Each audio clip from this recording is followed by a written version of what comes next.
First, go to the frame where you can see the license plate most clearly. Select the video and go to the mask tool. You need to click and hold on the mask tool to see all the mask shape options.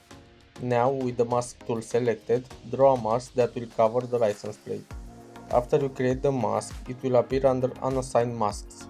With the mask selected, go to the Film Impact dashboard under Effects, Blur and Sharpen and select Gaussian Blur. After pressing Apply, the mask will move under Gaussian Blur effect. From here, with the mask still selected, go to the Tracker option. Select the backward arrow to track the license plate through all the frames back to the beginning of the clip. After it's done, select the forward arrow to track forward. The blur is applied by default at amount of 20.